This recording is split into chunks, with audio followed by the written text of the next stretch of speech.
In this video, we are going to be looking at the coordinate plane.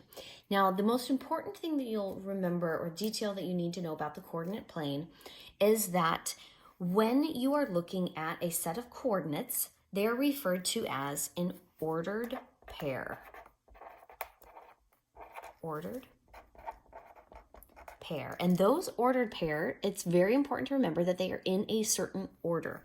And that order is the x-axis address, and then its y address, or the x goes first, the y is second. To help you remember that, some people like to think of it as the horizontal and then the vertical. Some people like to think of it as you crawl before you can stand, right? So you crawl along the x-axis before you can stand. That's another way to help you remember it. But just the big takeaway is that the ordered pair, the order matters. Okay, so what does that mean? So let's look at our coordinate plane.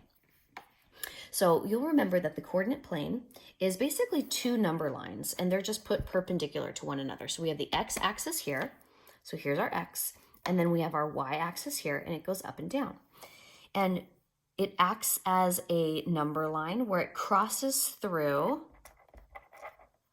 the origin, with an I, and the address of that is at coordinate point 0 on the x and 0 on the y. So right there where they pass is 0, 0. That is its address.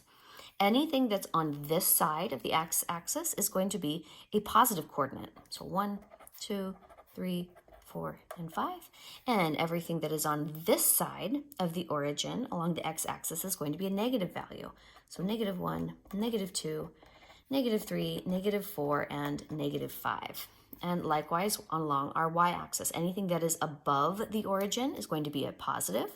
So 1, 2, 3, 4, and 5. And anything that is below that origin is going to be a negative. So -1, -2, -3, -4, -5. Oh, and this one is an extra, -6. And they both keep going infinitely in all directions.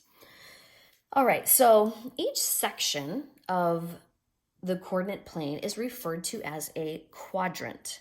So the quadrant, the root being quad, meaning it's broken into 4, you can see here that we have quadrant 1, quadrant 2, quadrant 3, and quadrant 4.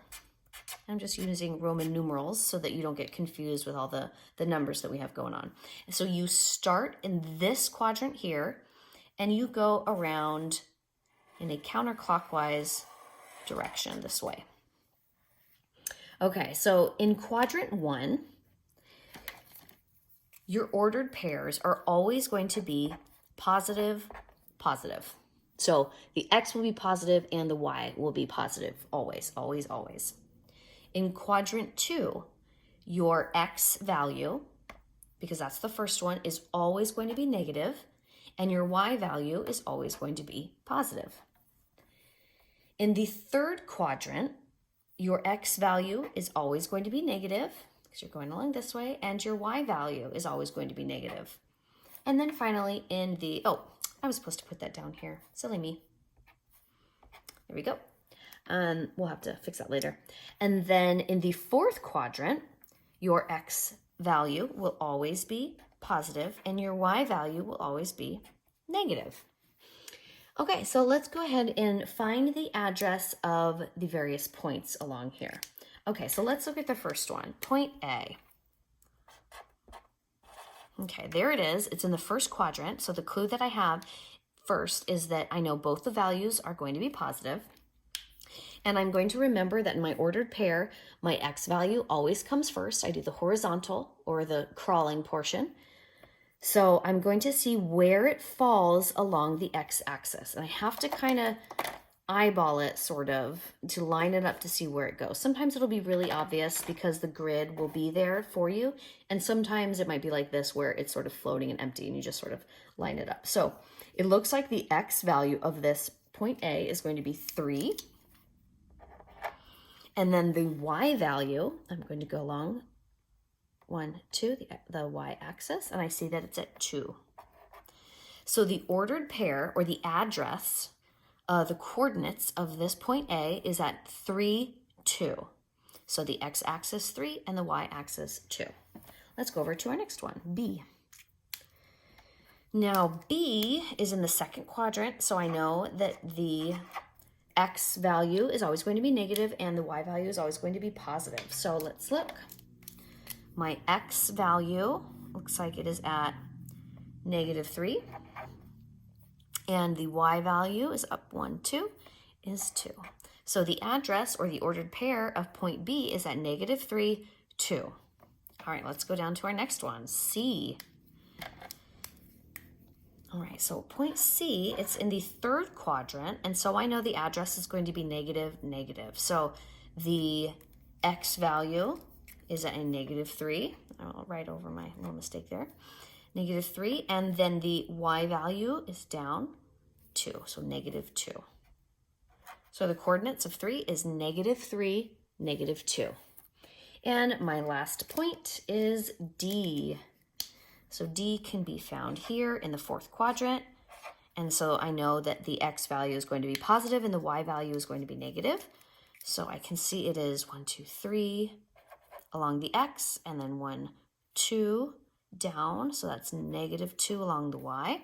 So the address of D is at 3, -2. And that looks like a Z. Let me go ahead and, that's a 2. There we go. Okay, so that's how you find the address of an ordered pair. And just another set of vocabulary for you to remember would be then the reflections. So a reflection across a certain axis would then be what you see here. So each of these points are reflected across one of the axes. So B is a reflection of A across the y-axis. So you're basically imagining if the y-axis were a mirror, like where would B be showing up if A were looking into that mirror? Likewise, C is a reflection of B across the x-axis. So B is looking into a mirror. That's where it would appear over there. And then D is a reflection of C, and then across the y-axis, and then D is a reflection of A across the x-axis. So reflection, that's also a word to be familiar with. All right, I think that's about it for coordinate plane.